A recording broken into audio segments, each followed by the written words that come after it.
Ready to welcome home the 1990 World Champion Cincinnati Reds. Yes, it is 14 long years.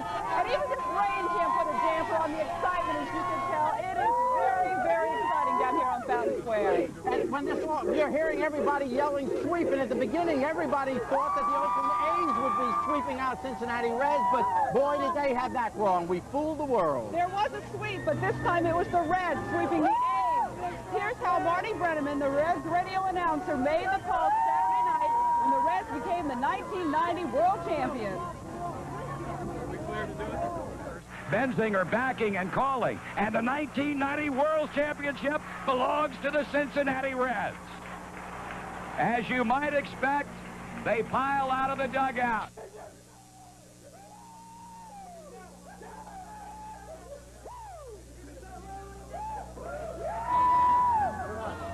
And when the Reds got back last night, there was a huge crowd waiting for them to welcome them at the airport. And News 5 Steve Forrest was there along with them as the fans had a real reason to party.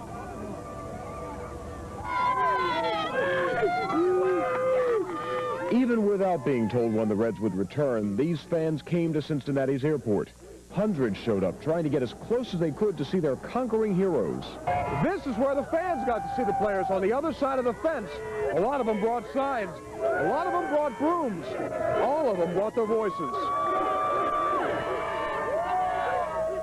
That, of course, is exactly what the Reds did, beating the Oakland A's in 4 straight.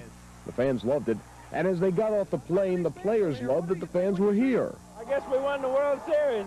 This is a team which almost no one thought would win their division, let alone win it all. The scars from the Pete Rose scandal were still too recent, too fresh. Even series MVP Jose Rijo admitted he had his doubts. In your wildest dreams after what happened here last year, did you really think you were going to be standing here at 10 o'clock on a mid-October night celebrating a World Championship? Never. You know, I never thought. I always believe in my team. I know we got a great team. But last year, you know, we never think we were going to be here this soon. It's something Marge had wanted ever since she bought the team 5 years ago. Finally, she and Schott could celebrate with, as she put it, her fans. She'll get another chance to celebrate a couple of minutes from now down on the square. Steve Forrest, News 5. As you might imagine, Fountain Square was packed like it is now when we won the World Champions Saturday night. It was an unofficial party, but it was a party. And the party didn't just stay here on the square. People filled downtown streets, honking their horns, whooping it up, screaming and yelling that we were indeed the world champions. News 5's Monica Adler takes us back to Saturday night's incredible excitement. A lot of people said they could not do it, but the Reds did do it. They took on the Oakland A's, and not only did the underdog come out on top, it swept the A's off their feet. Now the Reds proudly accept the title of 1990 World Series champions. And all of Cincinnati is celebrating with them. Immediately following the victory announcement Saturday night, fans thronged onto Fountain Square. Soon a sea of people cheered for the Reds so loudly it was deafening. But it was easy to tell what it was they were saying. No doubt about it, the Reds are hot! They did it! They swept the Athletics, and I hope everyone in Oakland just eat their words because the Reds are #1. Came down from Dayton because there's no place to celebrate but Cincinnati. Right here on the square, baby. Reds are there. Sweep them bad boys, yes! And suddenly everybody is a Cincinnatian, no matter what their birthplace really is. It gives these virtual strangers something in common. They all love the Reds. The Reds are awesome. Sweep, sweep, sweep. They're great. #1. Yes, yes. Woo! There was at least one person there representing the Oakland A's, but Reds fans literally swallowed him up, so he didn't get much of a chance to say anything on behalf of A's fans, but he did try. So here's to the 1990 World Champs. It took 14 years, but it was worth the wait. And fans will remember for a long time to come where all that Cincinnati pride comes from. Congratulations, Marge! It's okay. We love you! Monica Adler, News 5 Today. And the excitement has not died down since then. People are on Fountain Square. It's raining. They don't care. They're having a good time. Now, the sweep of the Reds, the Reds sweeping Oakland, that is, nobody really expected that. We here were kind of kidding around about it, said the Reds are good enough to do that. But no one really expected the awesome manner in which the Reds just annihilated Oakland. Well, we said it the other night, Jerry, in Oakland. The Reds beat the A's exactly in the way that the A's were expected to sweep the Reds. They did it with pitching, they did it with hitting, defense, all those things that make up a great baseball team. But still, after 3 days of letting this soak in, people are still scratching their heads saying, I can't believe it. Well, it happened. George Vogel is here to show us how the Reds proved they are the very best in baseball. Game 1 at Riverfront Stadium last Tuesday night. Not many gave the Reds a chance in this one with Dave Stewart on the mound for Oakland. But Eric Davis cranked this 2-run homer in the first inning, and the Reds were on their way.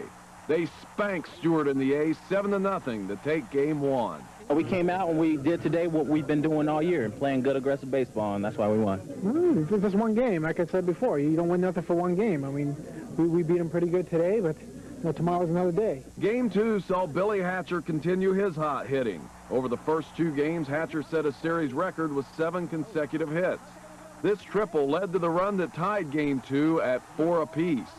But this game came down to the 10th inning. Joe Oliver's hit down the third baseline scored Billy Bates. The Reds win 5-4 and take a 2-0 lead in the series. We got a lot of confidence going out to Oakland where we're at. Nobody would believe it. No way you'd say that we'd be up 2-0. We were the only ones that believed that. We believe it in ourselves. And we showed a lot of people and started to make believers out of people that were for real there. We got a good club. We got 2 more games to win. I don't really, care about records. I just want to win some games. And if we can, win 2 more, I'd give that to, they could have the record. I just want to ring. Game 3 saw the series shift to Oakland, and Chris Sabo soon stunned the A's faithful with 2 home runs. The Reds scored 7 times in the 3rd inning alone. And in the field, Sabo was a star there, too. The Reds go on to take Game 3 easily, 8-3 the final. Sabes makes the plays. He just makes the plays. He comes to play and is in the game in every pitch. And, one thing about Sabes is, and the same with Larkin, they both anticipate the ball being hit to them and are ready to make the plays when it happens. It's a wonderful feeling, I get the chance to open the worst series. Now I get the chance to close it. I don't think anybody can ask for anything more. Game 4 got off to a shaky start for the Reds. Billy Hatcher had to leave the game shortly after he was hit by a pitch. Then the Reds lost another starting outfielder. Eric Davis suffered a bruised kidney diving for this Willie McGee double. But the Reds hung tough. Jose Rijo set down the final 20 batters he faced. Then, after the Reds scratched for a couple of runs in the 8th, Randy Myers ended it by getting Carney Lansford to pop out to Todd Benzinger. With that, the Reds completed the 4-game sweep with a 2-1 victory and brought home the club's 5th World Championship. There was nobody in this clubhouse that thought they could beat us. We really didn't. And we went out and we played like we didn't think they could beat us. And we've accomplished something we worked long and hard for. I'm just so happy. You just gotta enjoy this now. This may never happen again.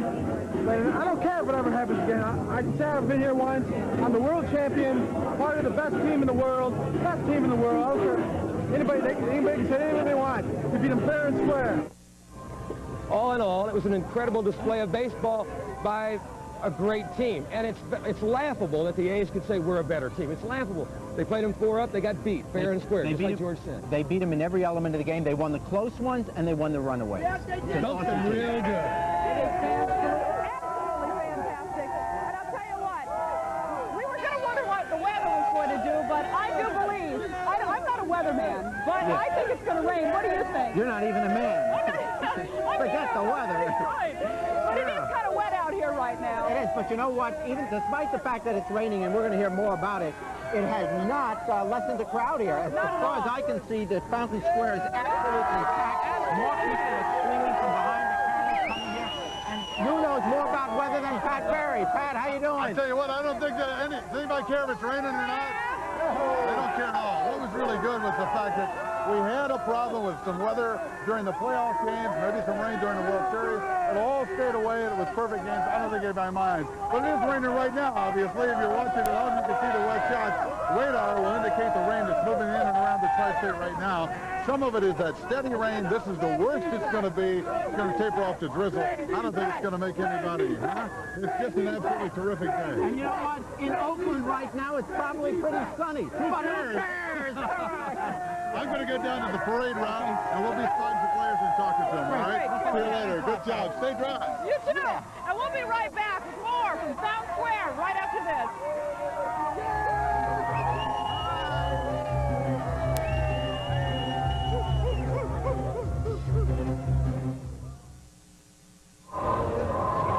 As we said, even the rain can't put a damper on this, but there is one, I don't know, kind of down part of this. Eric Davis is in the hospital with an injury he received in the last game of the World Series. Yeah, in the first inning, you remember he made that diving attempt at a catch in the first inning, and he hurt his kidney. Right.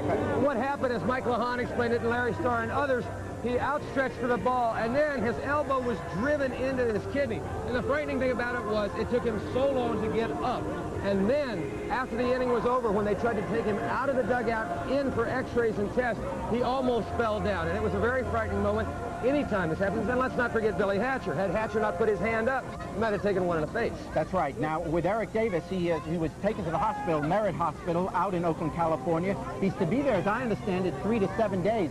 To get a later update on exactly how Eric is doing, we're going to go out now to Oakland, where Len Matusik is standing by. Len, what's the latest you've heard?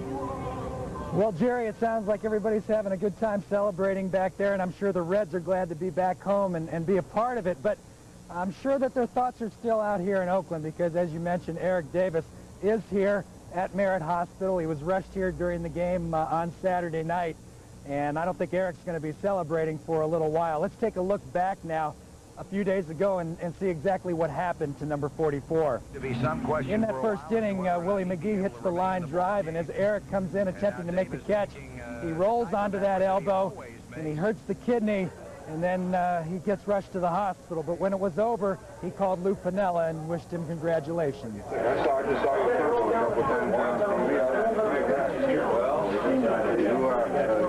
You staying overnight?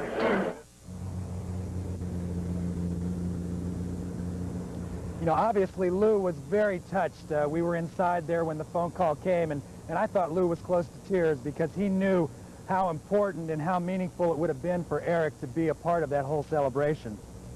Well, it isn't the same celebration here without him. Let's face it, he was considered the leader throughout the year. Even when he was struggling at the plate, the other players looked to Eric Davis for the inspiration. And you remember that the first inning of the first game of the World Series, when Eric hit that 420-foot drive into the center field seats, that kind of set the tone that, hey, the A's are human after all. The Reds could beat them. Well, you know, Jerry, I think one of the interesting things about it was that throughout the season, Eric took an awful lot of grief from an awful lot of people about his performance. But it was late in the year, during the playoffs, in fact, when the players themselves said, this man has guided us, he's led us by his inspiration, going out hurt, going out not feeling well, and playing well. And you can't fault what he did in left field most of the season with a bad knee. And we don't know really how bad that knee is. And I think it's fair to sum it up that this celebration here at Fountain Square wouldn't be taking place if we didn't have an Eric Davis. Very indicative that they did win with him on the bench because it was, after all, a team all season. And we heard that and heard it and heard it, and never was it more appropriate. Len, is there any word yet, Len, on when Eric Davis will be getting out? Well, I talked with Andrea Edge. She's the director of marketing this morning, about a half an hour ago. And the condition, Eric's condition hasn't really changed. Severely bruised kidney. He's going to be here at the hospital for 5 to 7 days, roughly. The doctors were on their way as we went on today to check him this morning. We hope that maybe as the day goes on that we get a chance to either talk to the doctor directly or possibly, if Eric's up to it, get a chance to speak to him. But I don't know how possible that is at this particular time. So, you know, he's still in ICU and he's still being monitored very closely. Okay, well, our thoughts are with him from Cincinnati to Eric Davis. You know, he was an inspiration to a lot of people during the game. It was a very exciting series because of Eric. And during the course of the week, obviously, we'll continue to pass along to you the condition of Eric Davis, and we hope he gets home as soon as possible. Okay, we are going to be, in a little while, they're getting ready with the parade. We're going to be talking to Pat Barry, whose job... The parade, you know, the rain is kind of causing some problems for the parade, I believe, but, you know, it's not exactly going to stop I tell you what, if we can't go to the parade, we bring the parade to us, or at least Pat Barry we do. Here's the information I just got from the Cincinnati police. Because of the rain and the steady rain, They're not going to be able to put the players in convertibles like they originally planned. They're going to put the players in a couple of buses and drive the parade route. I guess the guys will stick their face pressed up against the glass. You'll be able to see them when they come by. And then Marge and Lou are coming down in private cars in a different route. They're all going to come over here and walk up the stage. We'll be able to see them doing that and see the players leaving the bus. But there's not going to be, unfortunately, because of this darn rain coming down right now, there won't be that traditional convertible parade. We don't have ticker tape, so maybe it doesn't make any difference anyhow. That's okay. Right now, the fans just want to be here, not so much even to see the guys in the convertibles, but really just to let the players know,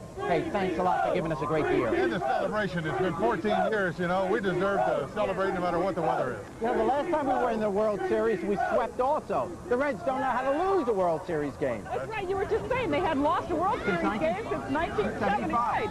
When the Red Sox did it. You're absolutely right. I'm sorry it's raining, but there's nothing we can do about it. It didn't rain during the games. That was very I'm so sorry. It's not my fault. I just am sorry it's raining. Okay, I tell you what, we're going to take a quick break now. We're going to be back with more coverage of the parade and the rally, welcoming the Cincinnati Reds world champions of baseball. Yeah.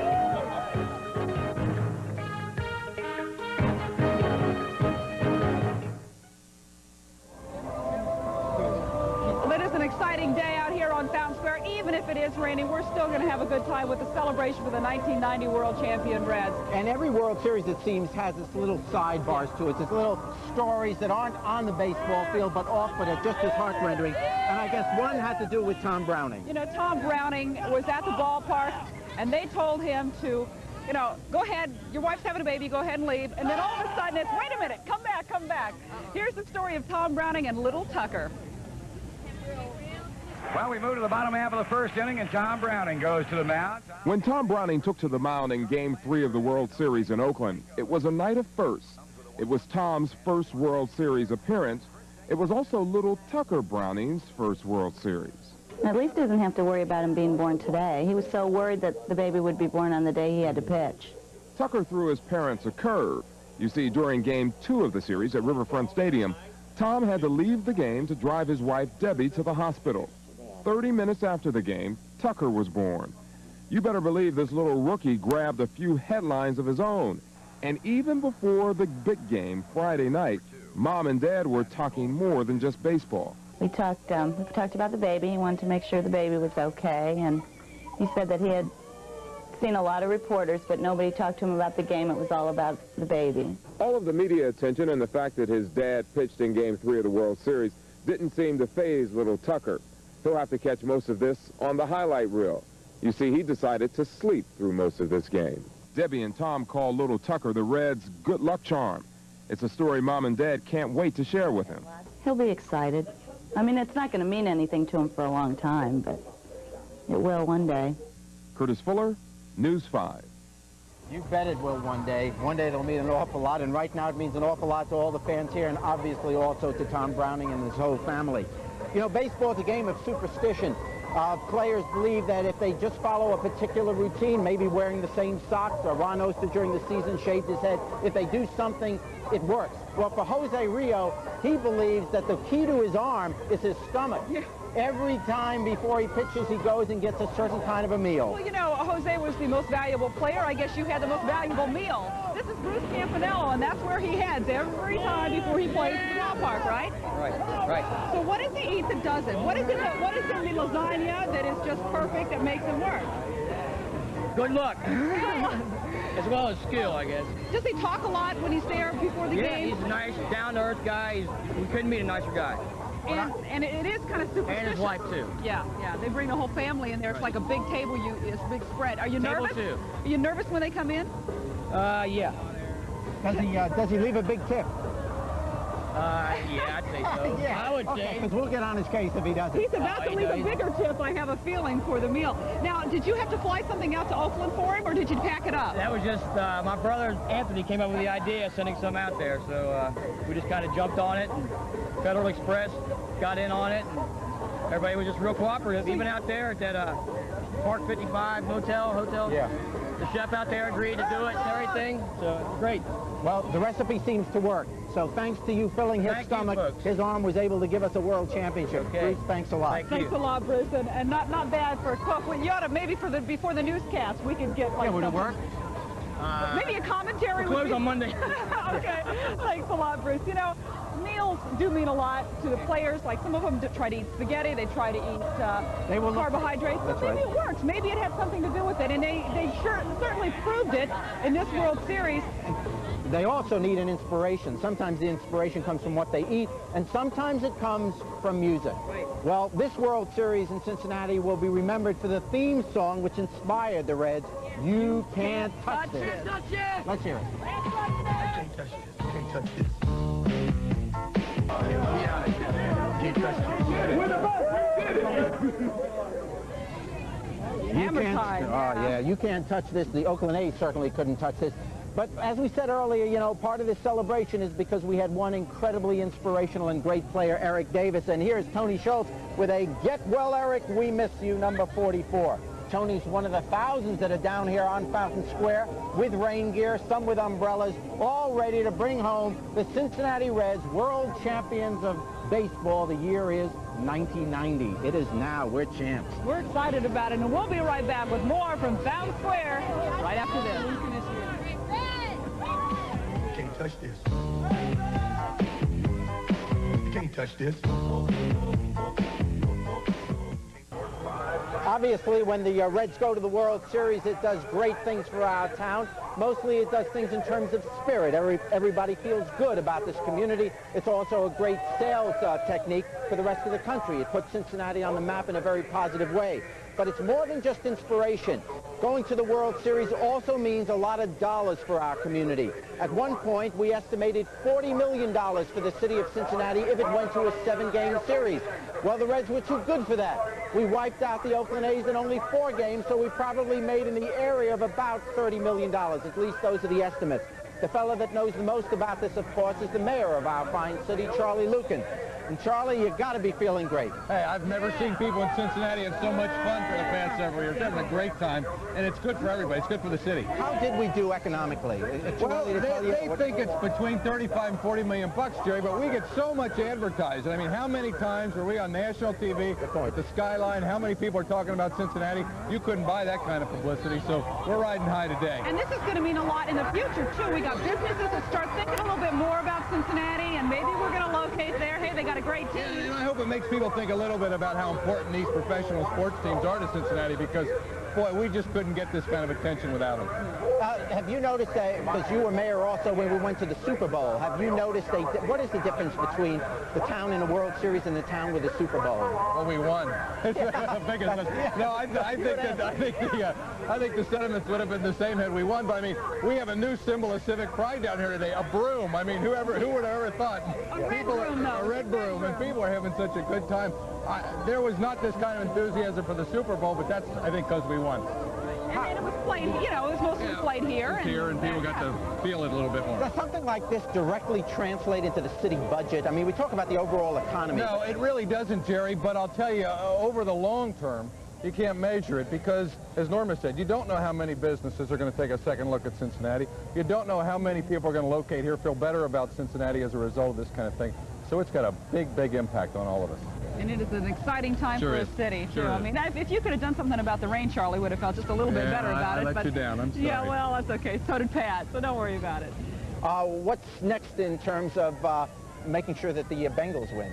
Well, we're going to start that tonight. I mean, isn't it nice in Cincinnati? I mean, we're going to have this today, and then we're going to have a Bengals-Browns game this evening. And you thought being mayor was tough, huh? This is a piece of cake. They don't know. I think people have as much fun as we ever have in the last few years. It's great. All right. Thanks a lot, Charlie. Thank you, Charlie. It's a lot of fun. You know, the sweep has Cincinnatians buying up just about everything they can. There's T-shirts, there's hats, as you can tell. Now there's probably going to be umbrellas and, of course, the red brooms. But over at Cook's Sporting Goods, customers were waiting at the door to buy souvenirs. They were describing businesses as unbelievably heavy. At the Reds gift shop in the Hyatt Regency, stuff is also selling off the shelves, with fans buying whatever they can just to remember this season. And at the Velveteen plant in Fairfax, workers are turning out sweatshirts and T-shirts as fast as they can. We're told that before the end of the week, more than 120,000 shirts will have been printed. 120,000 shirts. So where's yours and mine, right? We've got red on at least. So. We got red on, and we probably got about 10 in the car and the truck and at home. Right. And they're selling everything they're making because right now this is the You know, this is the one business in town that everybody shares in. I mean, if Procter & Gamble has a good year, you don't get a rally on Fountain Square. Nobody starts wearing ivory soap T-shirts, but red T-shirts. Professional sports is the one business that everybody gets to share in the glory of the victory, and this is great for community spirit. You know, before we were talking to the mayor about what it means in dollars and cents. It's immeasurable what it means to making people feel good about the town they live in. And this is a great place to live. Now the national media knows it, though you wouldn't have thought so listening to some of those broadcasts. Yeah, the broadcasters were, you know, well, they were giving the A's this excuse and the A's that excuse, and maybe I'm a homer, but I thought that there was just a little prejudice to the other side, and what the heck, we showed them, and we showed them in style. 4 straight games, and the A's are out of there. Okay, we're going to be taking a break, and we'll be coming back with more of this incredible celebration for the world champion Cincinnati Reds. We'll be right back.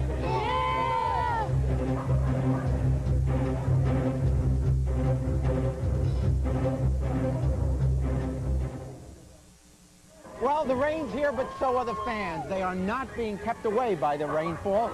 It is a sea of umbrellas, and more people are coming. It's getting to be the lunch hour now, and they're coming on the second level skywalks. Everywhere we look, we're seeing packed. I'm looking out here through the umbrellas, and the streets are packed. They got the streets closed off. This is a celebration for a world champion baseball team, and it's exciting. But right now, we're going to go back to the studio where Toria and Steve are with the news of the day. Toria, Steve? Thanks, Norma and Jerry. A very important ruling this morning in the trial of 2 former Cincinnati police officers charged with a cover-up in the Kevin Schroeder case. Fired officer Mark Taylor and retired Sergeant James Lamping are charged with obstruction of justice. They allegedly covered up the fact that off-duty officer Schroeder had been drinking the night of a fatal wreck last year. Schroeder was convicted Friday of vehicular homicide, but was acquitted on DUI charges. Schroeder's hospital blood test, which showed him above the legal DUI limit, was not allowed to be used as evidence in his trial. However, Judge Fred Cardellano said it can be allowed in the trial of the 2 ex-cops. On Capitol Hill, budget negotiators are at it again this morning, trying to come to an agreement on how to cut the deficit. But as NBC's Henry Champ tells us, there are big disagreements over who should pay and how much. At Sunday meetings, Sununu was as optimistic as everyone else, thinking he had made a deal with the president's offer to raise the tax rate, but the Democrats wanted more. They want a tax surcharge of 7.5% on millionaires, limits on the tax deductions for the wealthy, and relief for Medicare recipients. And that the proceeds from that be used to reduce the adverse effect on the elderly beneficiaries under Medicare, particularly the poor elderly, and to reduce the amount of any gas tax that may be required. Republicans say they've gone far enough. I just finished talking to the president 30 seconds ago. He will not accept their last offer. Although Sununu and other White House negotiators never returned to the meetings, congressional leaders did and said they were still hopeful. I'd say they've broken off. We're all here. If the Congress does not reach an agreement by midnight on Wednesday, federal government is supposed to shut down. Another showdown between the president and Congress is heating up over a new civil rights bill. Bush is expected to veto the bill today because he says it encourages companies to set up quotas. Congress said it'll try to override that veto, but it's unclear whether they have enough votes. A major confrontation is heating up in the Persian Gulf right now. The Navy says U.S. and Australian ships have stopped an Iraqi tanker, and sailors are getting ready to board it. This is the second time in 3 days this ship has been stopped. It's already defied orders to return to Iraq, and yesterday it ignored warning shots from a U.S. destroyer. And at 11:39, that's going to do it from Studio B for now. And we're going to go back to Jerry and Norma for all the fun down at Fountain Square right after this.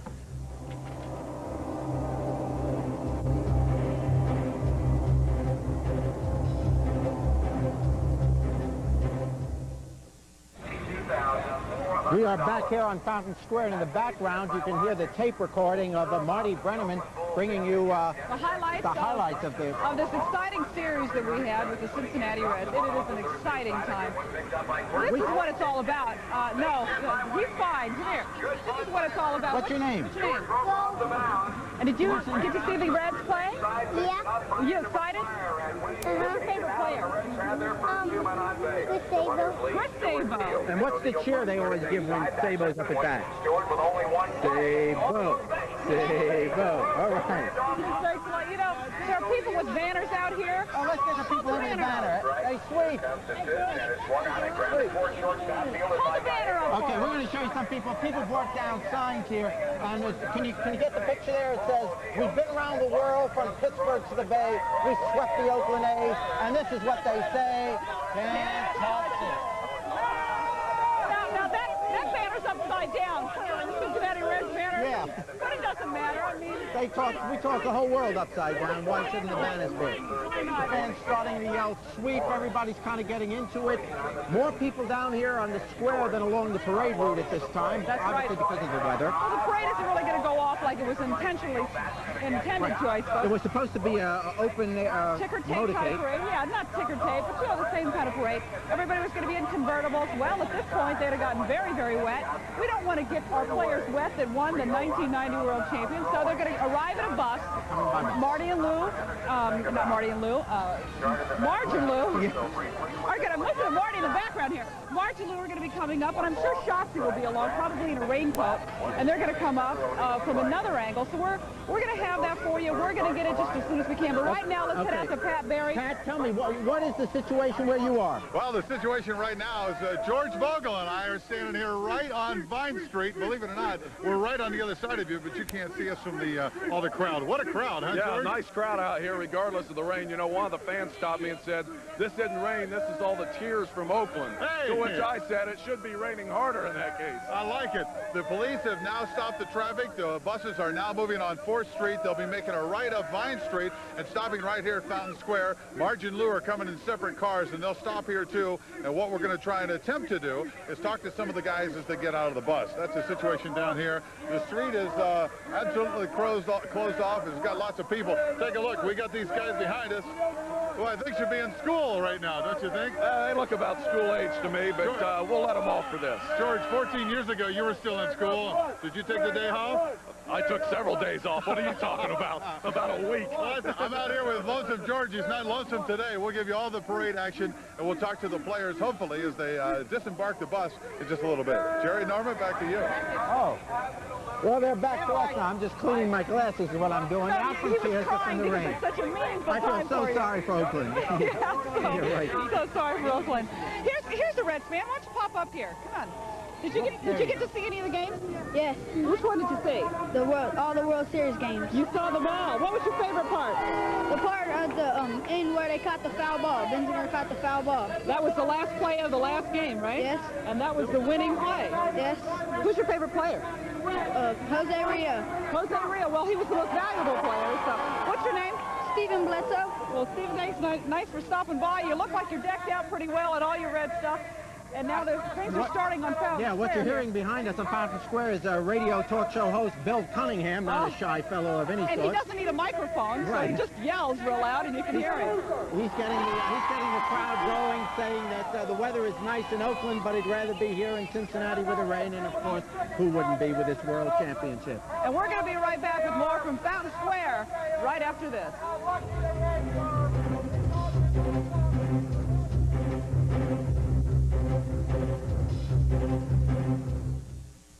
Well, the crowd here was going crazy as Bill Cunningham was exhorting them with some kind of poetry which said how great the Reds were. Is that what you call a poetry? Well, whatever. As happy as the Reds are, no one is as happy as Marge Schott. And we're going to go out to Pat Barry, who has Marge Schott with him. Pat? Yes, Marge, how do you feel?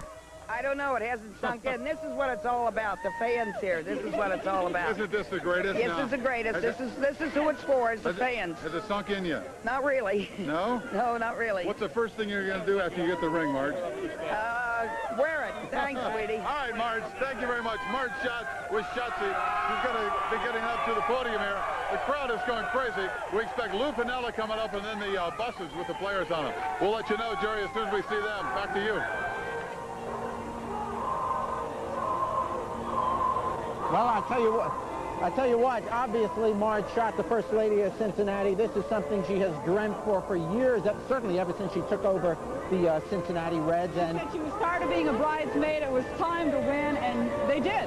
Lou Piniella and the team, and everybody did. We'll be talking with more of the stars a little later on. I'll tell you what, the crowd now is with one finger pointed in the air saying we're number one, waving with the music. I'll tell you, I don't see how they're going to be able to see anything with all the umbrellas here, but it doesn't much matter. They're probably not going to be able to see anything, but it's the whole excitement, it's the feel of what's going on. We're now hearing in the background, "We are the champions of the world." It's a wonderful song and very appropriate for what's going on right now. Now, one fellow who has been a part of baseball folklore for well over 1 or 2 generations is Joe Garagiola. He was not the greatest of ball players, but he became real prominent, and now, of course, you can see him every morning on the Today Show. Joe Garagiola has some views, as he's been in town with the Cincinnati Reds, some views on how great this destiny is. I wouldn't know where to put my finger to improve this ball club because they got help from everybody in this series. I don't think that Quinn and Piniella will stand still and just go along and say, hey, we won, so we're going to continue to win.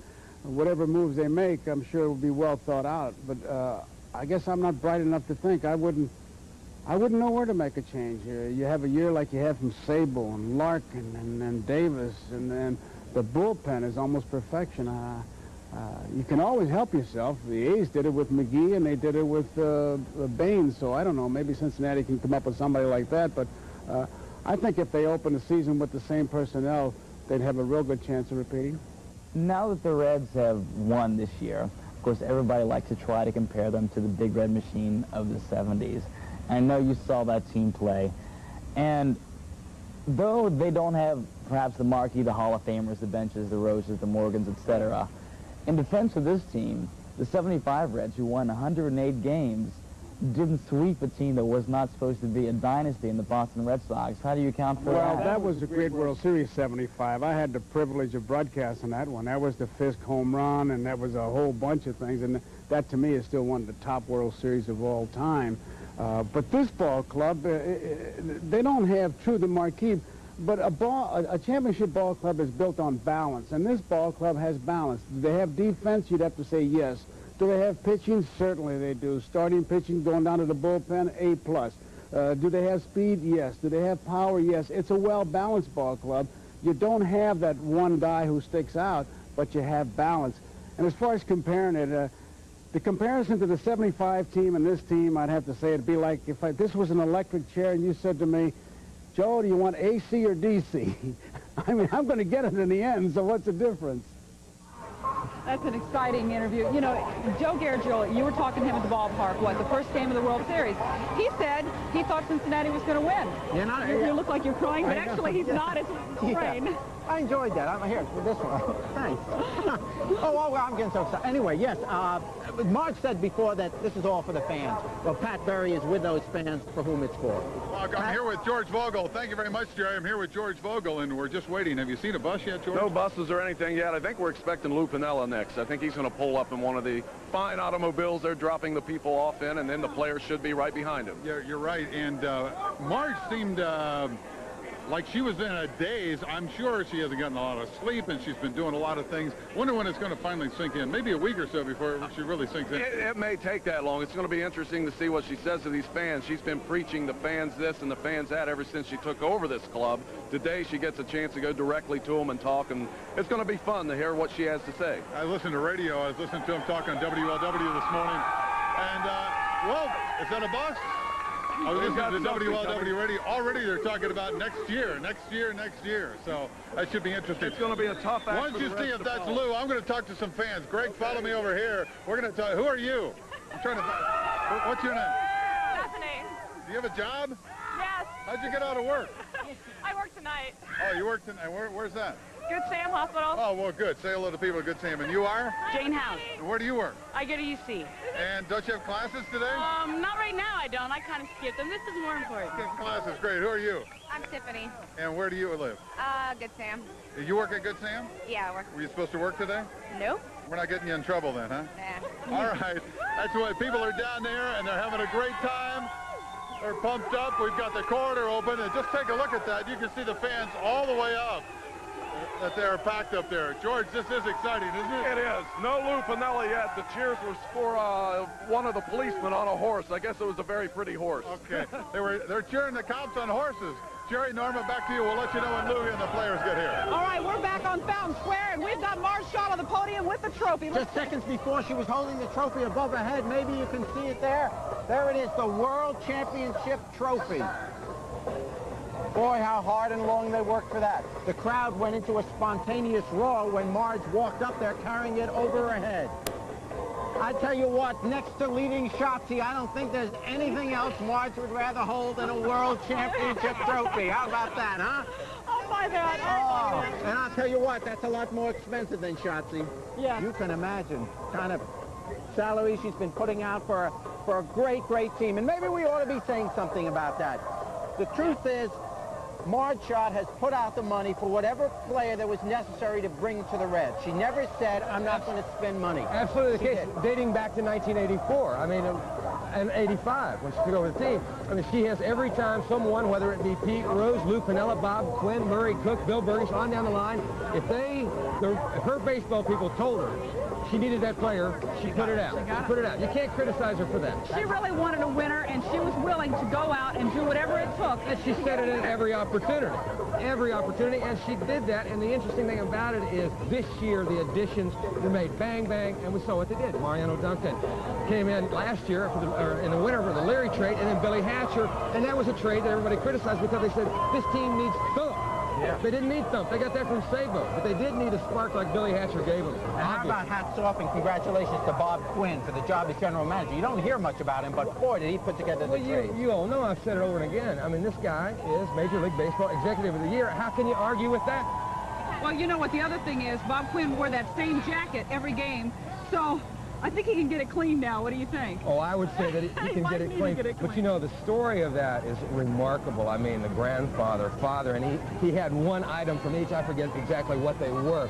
You know, one other thing about it is, and again, I harped on this all season long, did this team have the character, the heart to win? And when it came right down to it, they showed us all, myself, that they did, in fact, have that. And there was an awful lot of vindication in this World Series sweep. They were saying some things over there, you know, and they could back it up because they were the world champions, but no longer. All the talk stops here. You know, nobody can say any longer that they're better than the Cincinnati Reds because we proved it on the field where it counts. We came in here and we showed a lot of people what we're made of. The character of this club is unbelievable. We keep battling, and we really deserve this.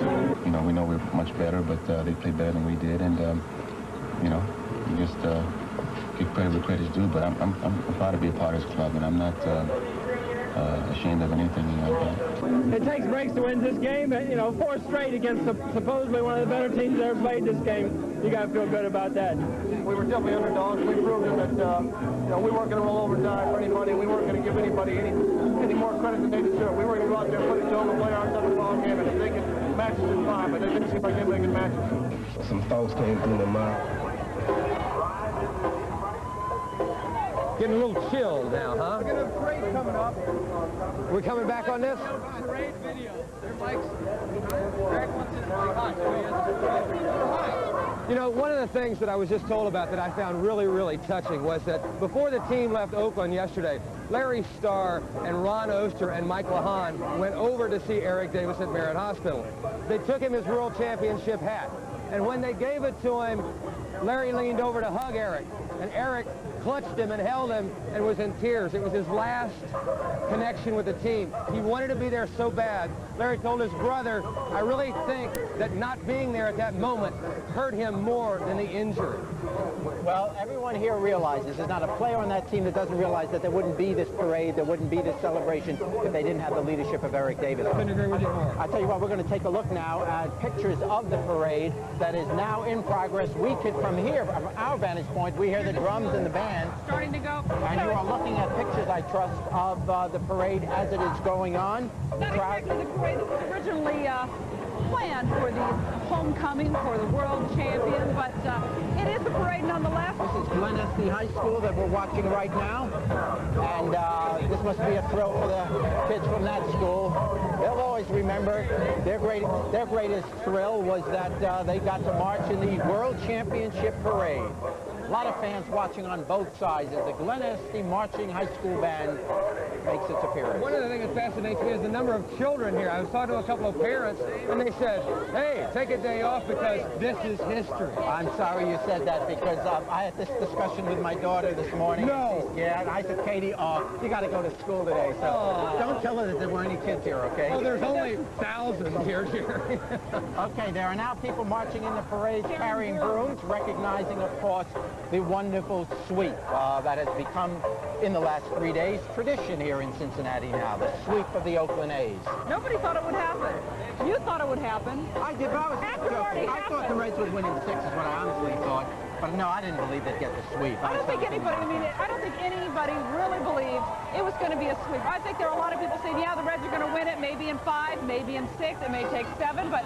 After the sweep, now get this, Jose Rijo, we're talking about this, and she said, I said, you know, I'm taking an awful lot of grief from people because I said this was going to be a tough series, and I thought maybe the A's would win it.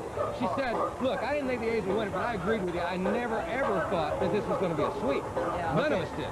None of us did, but I tell you what, we've just been watching, as we've been talking, picture of Fountain Square. Maybe we can get another quick picture of the square. You can see... sea of umbrellas, a sea of people, a lot of red. And now we're going to take a look at Lou Piniella. And if he isn't manager of the year, you know, what a performance. Yeah, he comes over to a new league. People said, well, he wouldn't know how to work when he doesn't have the designated hitter. His wife is with Lou, and I remember when they won the division. They clinched the division. That walk, Greg, that you were kind of talking about down in the clubhouse. He and his wife were walking down the emotional strain of finally a great year. And you know what? He never let up, though, through the playoffs, through the series. And the interesting thing about it was that he said day one, and he would say it very quietly. You got the sense nothing would please him but to win. He didn't say what, but in his heart, you got the feeling it meant win it all. Win it all. And Bob Quinn, as we can see, is also with Lou Piniella.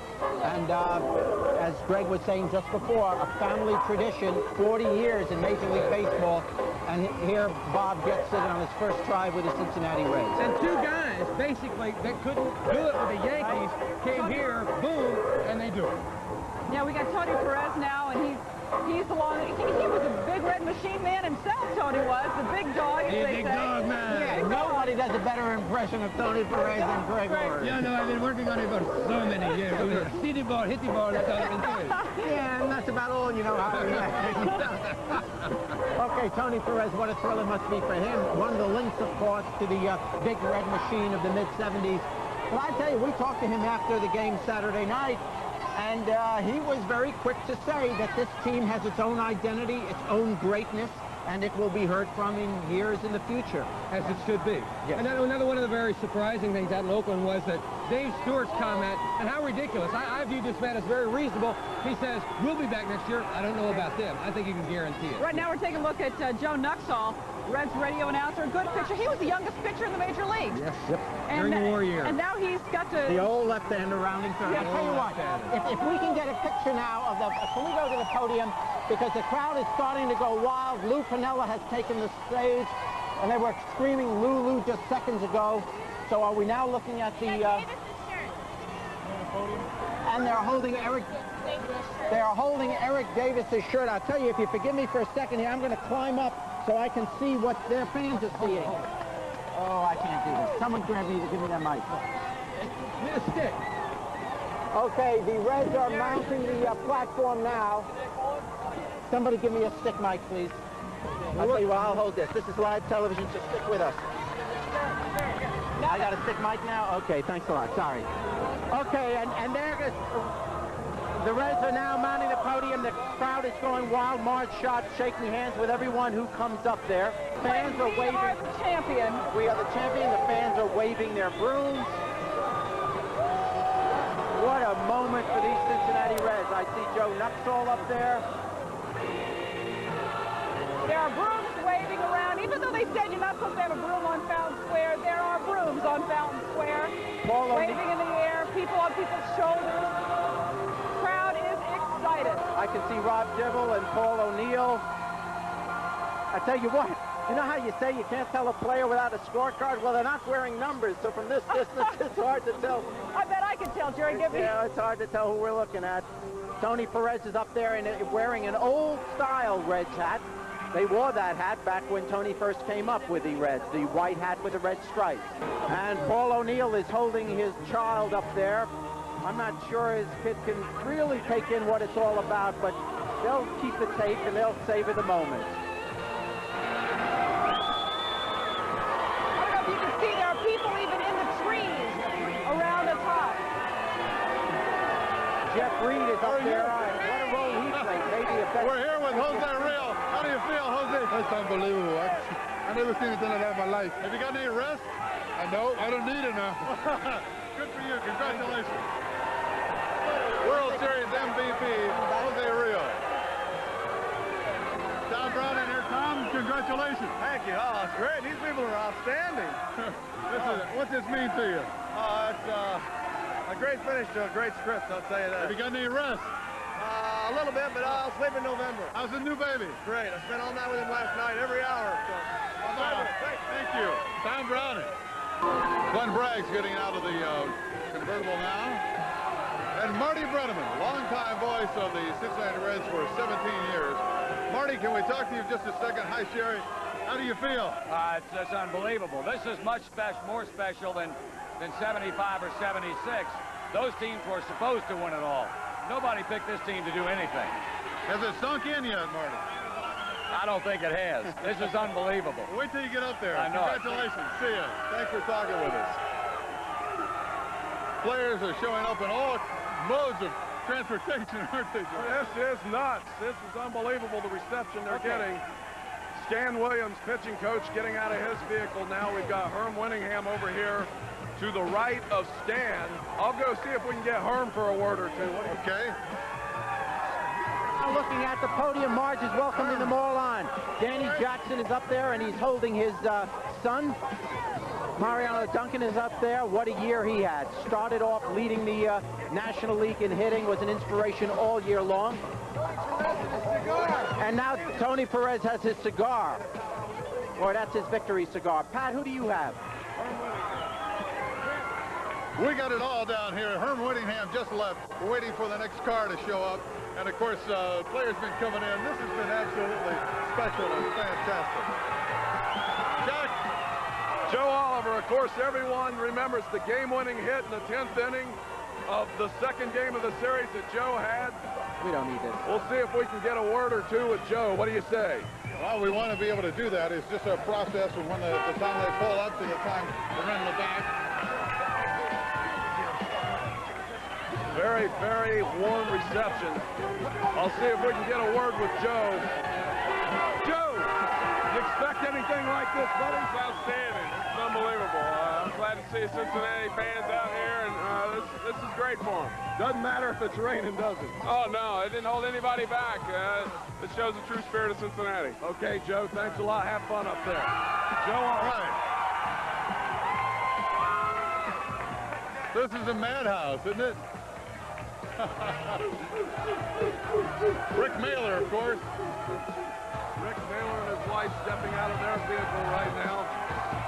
Rick, can we get a quick word with you? Hey, congratulations. Do you expect anything like this? It's a great, not at all, not at all. It's a great feeling. I see you guys, even though it's raining, you're braving the convertibles. Well, these people brave the rain, so that's the least we can do. All right, best to you. Thanks a lot, Rick. Rick Mailer. Rick, of course, with a fine showing in the playoffs.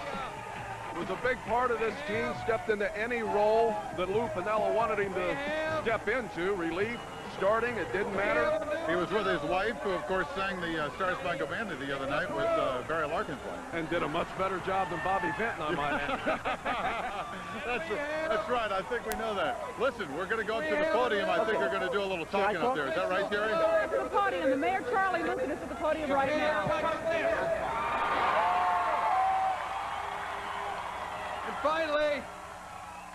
Finally, there's something each and every one of you ought to do on your way home or back to work. Stop at a gift shop, get a card, and send it to that guy out in Oakland in the hospital that gave us his all, Eric Davis. A few years ago, they sold the Reds, and some people even talked about the Reds leaving Cincinnati, if you can imagine that. And somebody, wait a minute, somebody stepped forward,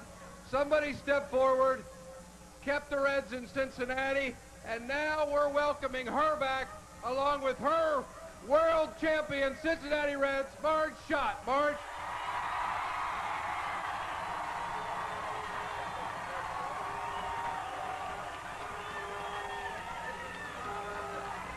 It's been 5 long years for all of us, but I want you to know that we won this for the fans.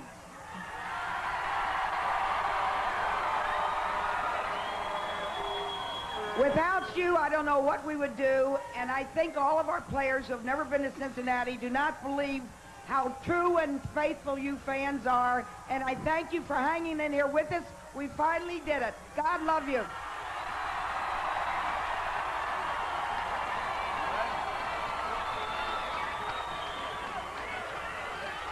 Hello, Cincinnati.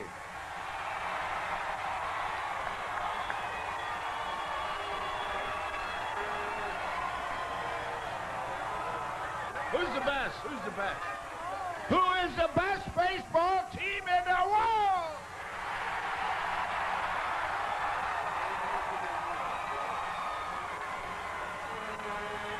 You know, all we heard for a week from Dave Stewart and all the rest of the Oakland Athletics is that nobody got a chance to see them hit and them pitch the way they were capable of doing it. This team here is the reason why nobody did.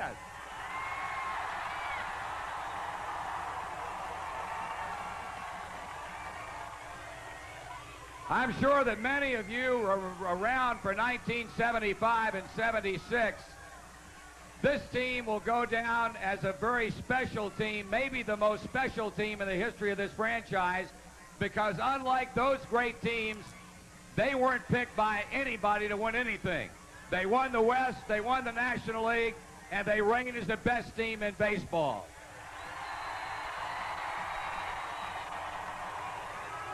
Oh, it's strange. The experts were all right. You know, they were all right in their picks. Wait a minute now. Look. They said 4 in a row, but they forgot what team they wanted. You understand what I'm saying? Yeah.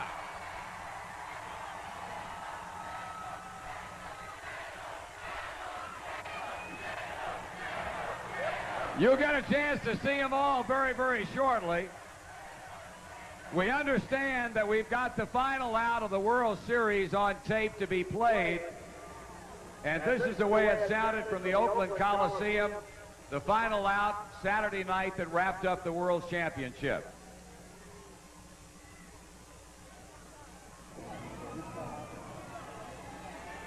The voice you're about to hear will be Marty Brenneman announcing the end if they can get Apparently they don't have it ready, but you know how it ended. The pop-up to Todd Benzinger, and the rest, as they say, was history. The first World Championship for this city in 14 years. How would we all like to repeat the 70s here in the 90s? Pretty good decade, right? How about it? You all in favor of it? Yeah. Joe Nuxall already talking about talk of a dynasty, the Reds of the 90s. You know, early in the year, this ball club announced a new manager. He was a guy who came over from the American League. He played against the Reds in the 1976 World Series when the Reds beat the Yankees 4 in a row, and he was coming to the National League for the first time. Not only that, but he brought with him a brand new coaching staff. He became Saturday night the first manager in his first year with a ball club to sweep a World Series. There can be no question in our minds that he is the manager of the year in the National League, Lou Piniella.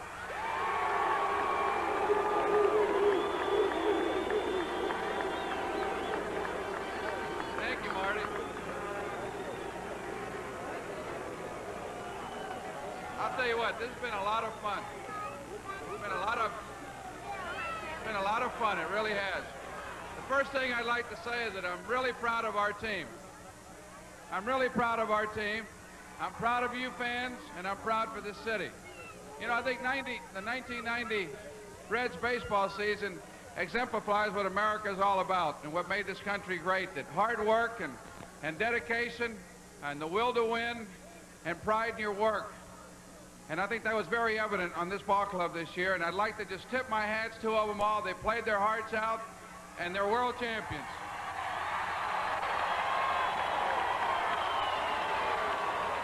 The only thing that really detracts from this, from our standpoint, is the fact that Eric is not here, and truthfully, if y'all can send him cards like it was mentioned before, it'd be great, because he was a big part of this. Thank you very much.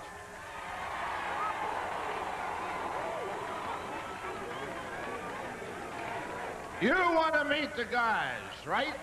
Are we ready? All right, let's get things underway here, and as I look around, I'll bring them up. Danny Jackson, DJ, right here, and Jody and their kids. Danny, what do you think, pal? You went through one in Kansas City. Yeah, we won it in Kansas City, but it wasn't as sweepy as it was here. It was great to, you know, to go out there and wipe them out. We really taught them what the National League and baseball is really played like. All right. They didn't know the word of baseball until they came to Cincinnati and saw us whip up on them.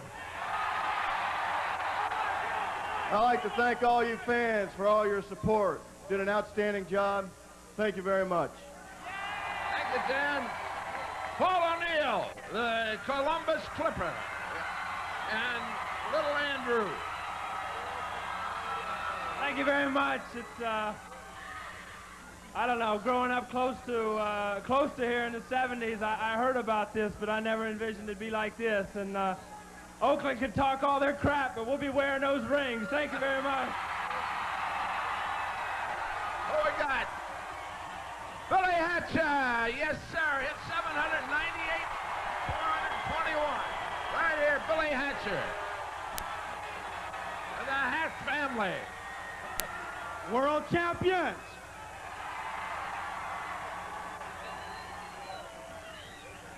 I tell you, we just brought the World Championship back to where it's supposed to be, right here in Cincinnati. All right, Bill. Tony Perez, he remembers a couple of nice days on this fountain. Big doggy. Thank you. We were number one in the 1970s, and we want to be number one in the 90s for a long time. All right, Thank Tony. you. All right. Let's get the Nasty Boys. What do you say? Rob Dibble. Yes, sir. Rob and his wife. Are you guys happy now? I thought you were. You guys are the greatest. That's why we won this thing. It's because we got great support. You people believed in us when nobody else in America did. We went out there. We kicked their ass. Rob Dibble never won. And we are the world champions of the world. We are the best. We are number one. Thank you. I love you all. Rob. And next one, Norm Charlton. The personality of a reliever, intimidating. When he takes the mic, he means it. Yeah. There's Norm Charlton. That is all the best, and we're the best. We got this thing here. Let's see if we can keep it for a long time. All right, Norm, and Mr. Myers. Mr. Mello, Mr. Myers.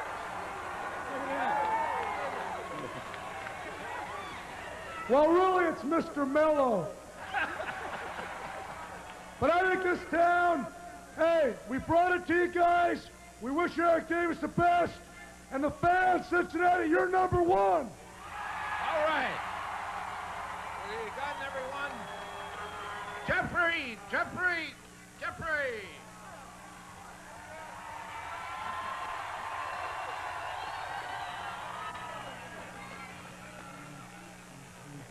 Great fans. We got a great fans in Cincinnati. The team did it. You know, these are a great bunch of guys, and we're all number one. Thank you. Scott Scudder, the Texas Tornado. Yes, sir.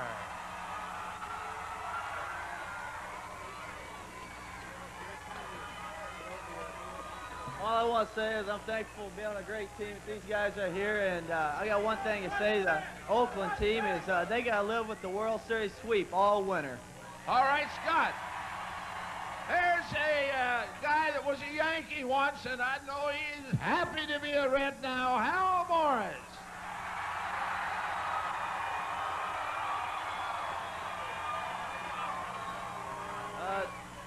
Thanks a lot for your support. You know, I'm happy we could bring the championship back to the Midwest, specifically Cincinnati. And this never would have happened in New York. And I'm just thankful that you brought me over here and let me play here. All right, Hal. I want to tell you, this guy did a hell of a job this season. And as you all know, there had to be some decisions made. Tim Leona was not eligible for the World Series or the playoffs, but he was there rooting like all get out for his teammates. Tim Leona, hats off to you, buddy. Just gotta say that 1990 is the year of the Reds, and we showed them who is on top of the world this year. All right, Tim. Who else we got? You want to get it? How about the GM put this show together? Bob Quinn. Thank you, folks. This one's for you. All right, who else we got back in there? We got everybody over here. Terry Lee, where's Terry Lee? Here he is, Terry Lee, right here.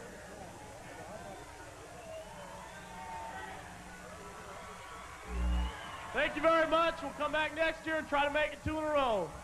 All right.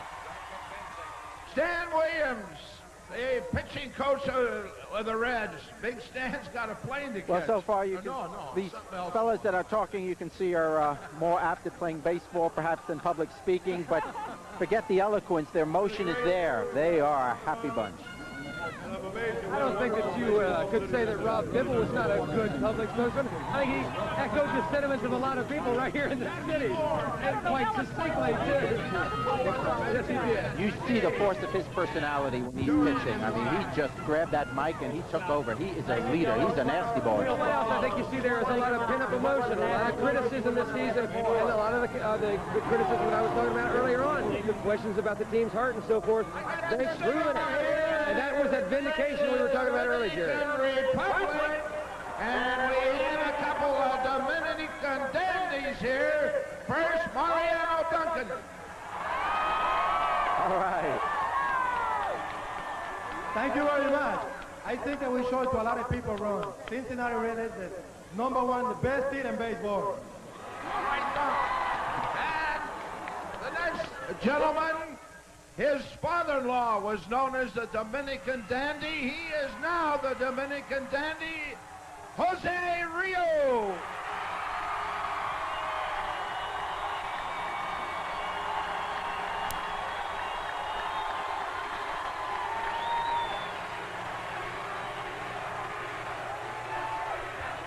I just want to say 2 things. We miss Terry Davis. And it's over. It's over now. I love y'all. Next, from the Milwaukee Brewers, and now a world champion, Glenn Braggs.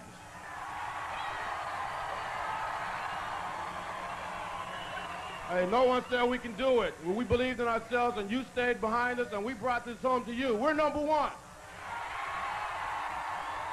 Next, from just down the river, up the river, New Richmond, Ohio, however it is, Todd Benzinger.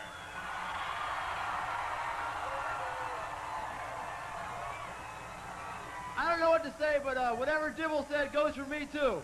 Thanks a lot.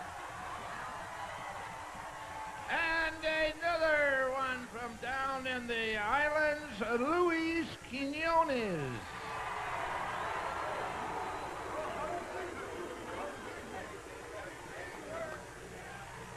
How you sing, her? Well, guys, I think we're very proud of us, and I think you have to be proud of ourselves, and we love you, and we're #1 in the world. Champion! Here's a guy that's pitched a long time in the major leagues, his first experience on a World Championship team, Rick Mailer.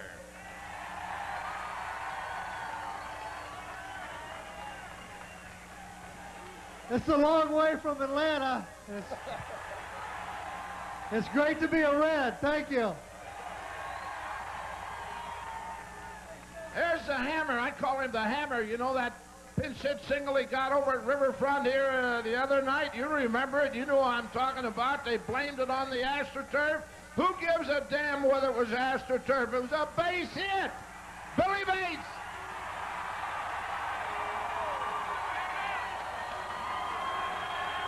Thank you, Cincinnati. Y'all are number one, right along with the world champs.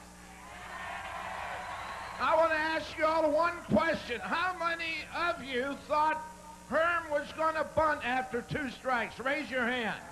You're all liars. Herm Winningham. Thank you for the great time in Cincinnati. We're number one, and we're going to do it again next year.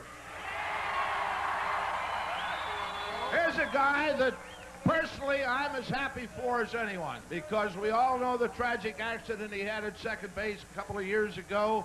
He came back. He's on a World Championship team, had some things to do with it. Ron Oster.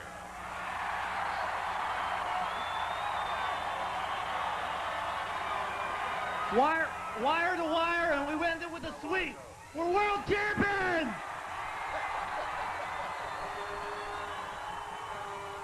A guy that got a lot of action at third base this year, waving him around. Sam Perlazzo.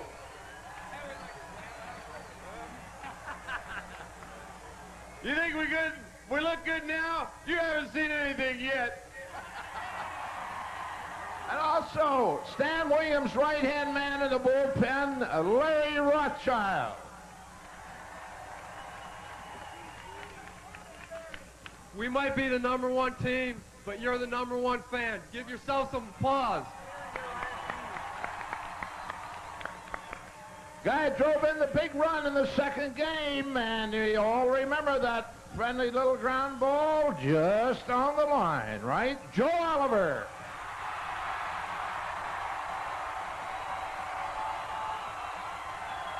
Thanks for your support all year long. This championship's for you and for ourselves, and y'all are the best. And the Mueller Flash, the University of Michigan Flash, and now the best shortstop in baseball, Barry Larkin.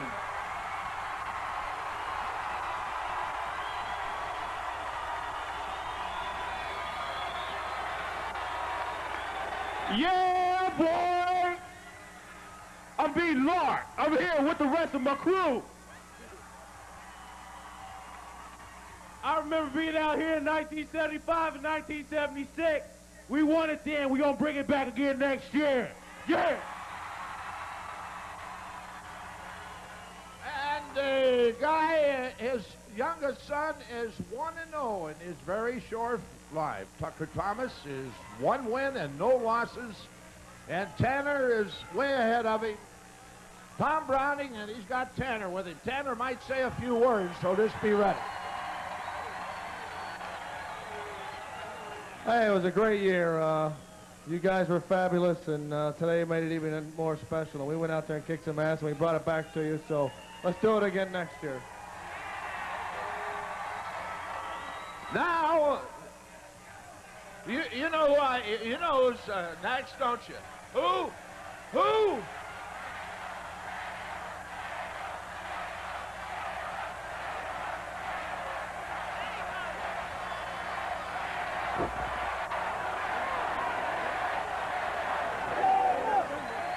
Sabo? Oh, okay.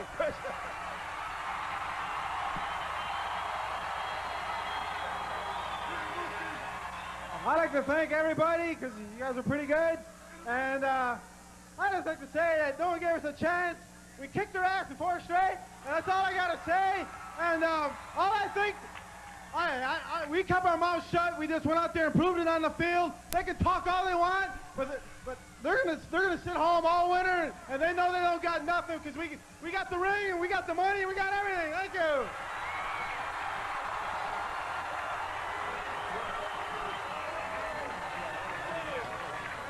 Certainly, you folks are well aware of Eric being still in Oakland, and hopefully he's listening. Let's give a big cheer for Eric. What do you say? This is your ED for the Rack. The best one. All right.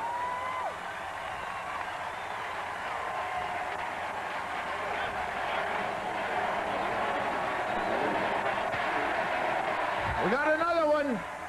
We have another one we want you to say hello to. I don't know, I don't think Billy was able to come, but a guy that did some things when we got him from the Houston Astros. He's out home in, where's he out? He's out there, White Oak somewhere. He's out there laying down and say, look at those crazy fools down there in the rain. But he did a job for us. Billy Dorn, give him a big hand.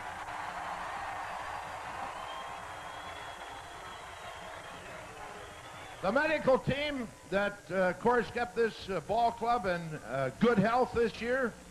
We'd like to introduce you to Larry Starr, the head trainer, and, of course, Dr. Lahan. And is Danny here? Danny right here? Larry's assistant. Let me say a couple of things on behalf of Eric. Mike Lahan and I stopped by and saw Eric yesterday morning before we left Oakland. And he's doing pretty good. Obviously, he's in a little bit of pain and a little bit of discomfort, but he wanted to send his best to all the players and especially the fans, because he knows that you've been real supportive to him, and he knows that you'll send his best wishes to him. Thanks a lot.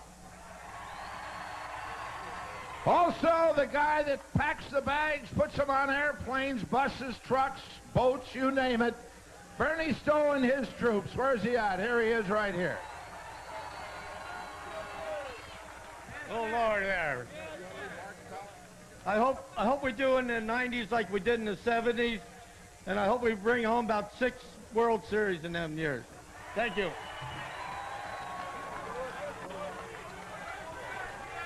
Well, folks, that takes care of my part of this program, and once again, we are number 1, right? Yes.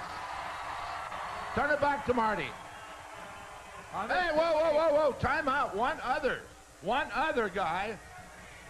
Kenny Griffey. We forgot all about Griffey. All right. Now you can have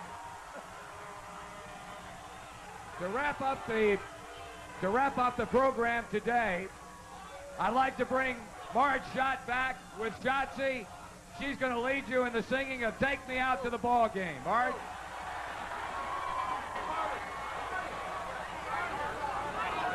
I'll mention it. Marge. How about a cheer for Shotzi? Marge, use this mic. How about a cheer for Shotzi? Woo, woo, woo, woo. This has been a wonderful day for all of my players and wonderful day for me. Thank you for doing it. Now let's go into that song that we love. Take me out to the ball game. Take me out with the crowd. Buy me some peanuts and Cracker Jacks. I don't care if I never get back. So it's root, root, root for the home team. If they don't win, it's a shame. So it's 1, 2, 3 strikes, you're out at the old ball game. God love you.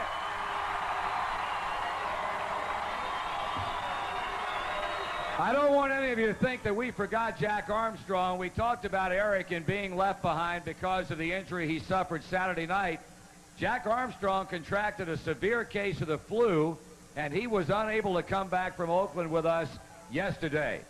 In honor of Jack Armstrong, who did a hell of a job for this ball club. You're not forgotten, Jack. We'd like to think that about the same time next year, we could all get together again for this very intimate little gathering and celebrate another World Championship. You truly are the greatest fans in baseball. We look forward to seeing you in 1991. Thank you very much. Yes, we are definitely going to be back here next year, I think. And to think that we're only 4 months away from having the pitchers report at spring training. World champion Cincinnati Reds. A great celebration here. fans obviously supportive of all the players. A poignant moment when everyone started chanting Eric, Eric, Eric. Throughout the year, if we're honest, oftentimes when things didn't go well for Eric, the fans kind of turned on him from time to time. But I think by the end of the year, everybody got to appreciate what a great player he's been and an inspiration to this team. We all hope he gets better fast. And we're going to be back with more from Fountain Square right after this. You can't touch this. Showing exactly what kind of feeling this whole city has for Eric Davis now. This has been a moment we have waited for. We've said it so many times for 14 years. How many cities in America are lucky enough, one, to have professional sports franchises, and then to have such great success? We've had success over the years, really since the 1960s, with success with the Reds in 1961, and then, of course, the great teams of the 70s, 70 and 72 against Oakland, and 75 and 76. And then with the Bengals, the great success they brought our community. So we are very fortunate not just to have a major league franchise, but to have one with the great kind of success that permits a Marge Schott, one of two women owners in professional baseball, to hold up a trophy above her head which says, "We are the champions of the world." It's nice to see how the fans came out. Yes, it's raining. Yes, it's a miserable day. It's a bit chilly out here. The square was packed. Everywhere around the square was packed. The streets coming into Fountain Square was absolutely packed with people, just to show the kind of thanks that we have for this team, and what they've done for our city and what they've done for us. And thanks to some remarkable athletes, it's going to be a lot. Whoa! Sorry, Greg. Greg does sports better than he holds umbrellas. Okay. I think people now are getting ready to leave the square and able to go around the town now saying, "I'm from Cincinnati, Ohio, world champion." And one thing I think a lot of them are going to be saying is echoing what was said up here, that this might be the first of many to come. It is so loud, I'm having trouble hearing. But they are rapping on the square now, up on the podium. If we can take a look at the podium, the guys are up there. They are rapping. Let's take a listen.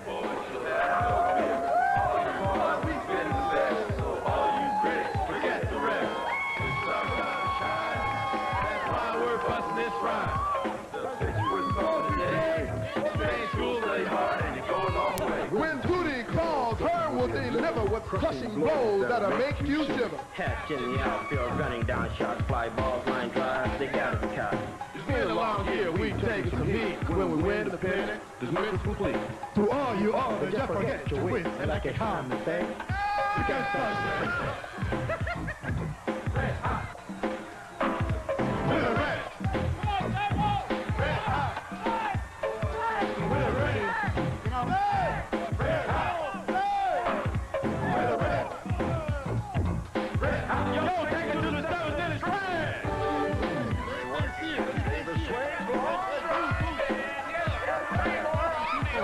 You know, when police officers don't go to work, they call in the next day and say they had the blue flu. Well, tomorrow when the kids go back to school with notes, a lot of them are going to have the red flu. Red fever. Red fever. They are all worked up here. I wasn't here in 75 and 76, and it's great to see the city react like this. There was the same kind of celebration in 75 and 76, but at that point, we had Hall of Famers, and we knew we had Hall of Famers, and there was the expectation that the Reds would, in fact, win. What makes this so sweet is that who, in the beginning of this year, ever would have thought that it'd be wire to wire? Oh, well. On that note, thank you. On that note, we're going back to the studio for the real world.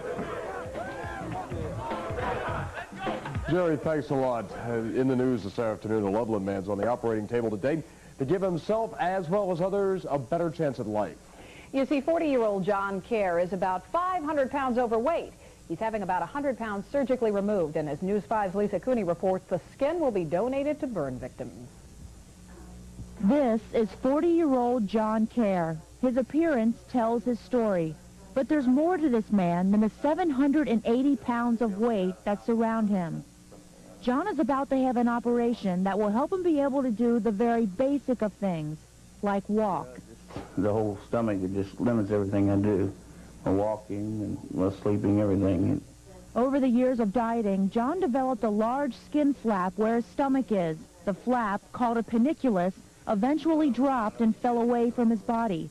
John hopes the surgery to remove the flap will give him a second chance at life. More mobile, able to drive, just, you know, just ride and everything.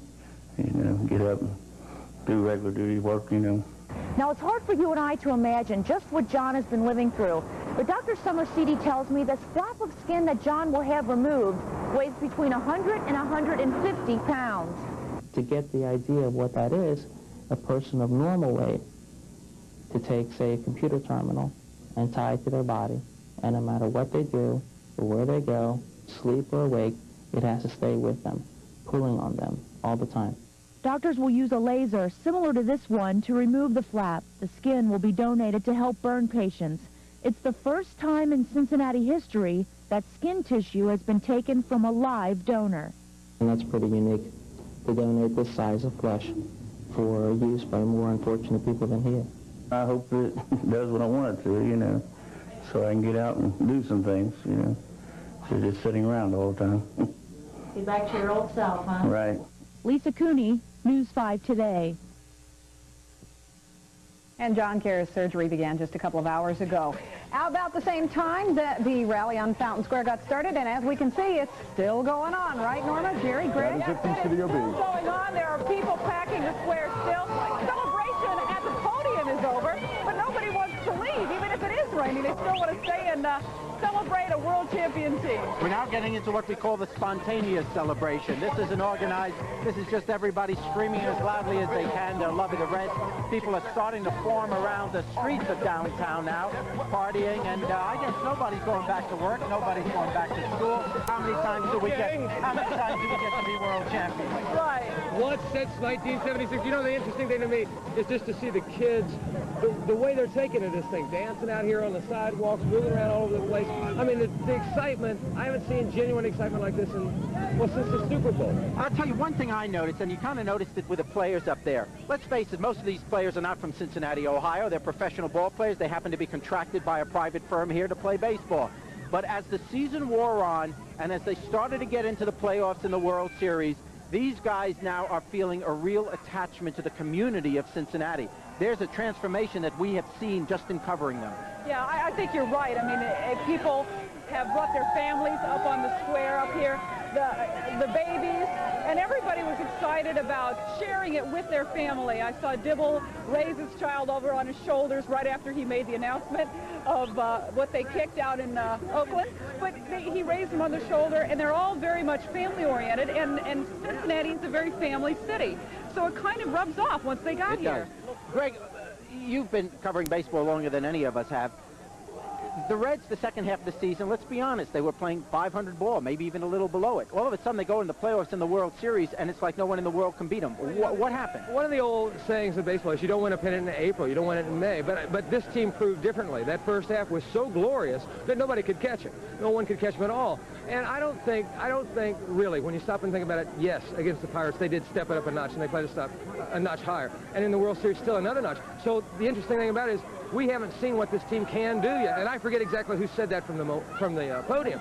But Sam Perlazis said, we haven't seen anything yet. Well, maybe not. Maybe not. Maybe this is going to be one of the great teams in history. Well, they're certainly young enough. Right, and we were talking earlier about how Eric Davis may not have been here physically, but he's been here in spirit. If you would like to write to Eric Davis, send him a goodwill notice or a card or something like that. This is the address. It's on your screen. I cannot see it. I'm sure at home you can see it. It's Merritt. It's Merritt Hospital. Webster Hawthorne and Webster Street. That's Merritt, Oakland, California. 94609. So we're hearing it as you're hearing it. Okay, that's Merritt Hospital on Oakland, California. In Oakland, California, Hawthorne Street. Right, and send him a card. He's going to be there anywhere from 3 to 7 days with the kidney injury that he got in the last game of the World Series. Okay, we're going to talk to some fans. Well, we're going to try to step up here. Somebody step up here. Okay, we're going to try and talk to some fans. Yes, sir. What do you need? What's your name? Bob Draymond from Berlanger. And who's the best team in baseball? Oakland was. All right. Okay, what's your name? Oh, Greg Rampleman from Cincinnati. Yes, well, we hope everything works out for you. That's wearing a red shirt. Okay. Well, what's the point? There you see a red broom. You see red everywhere. Seeing people. They're holding brooms, signs. This is apparently a wonderful excuse to be absolutely insane.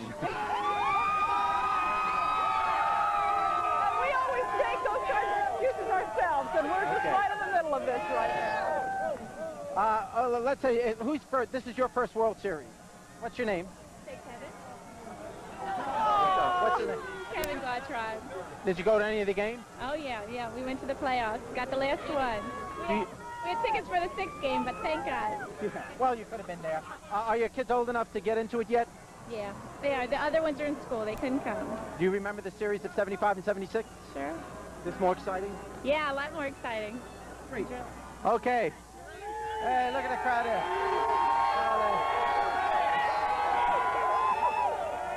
The crowd is absolutely crazy here. Dressed up for Halloween and dressed up for the Reds all at the same time. So what are we going to do next year?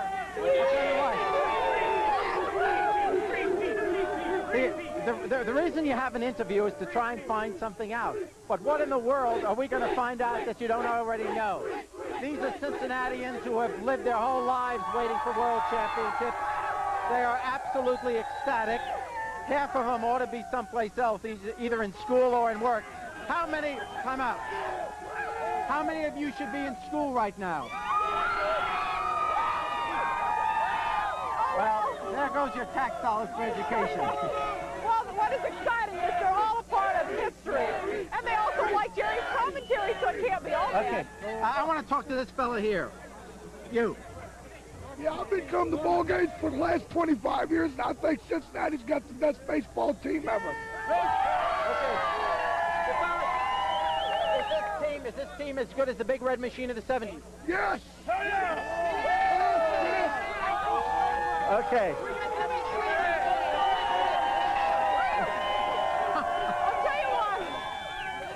I'll tell you what, the weather has not exactly been perfect.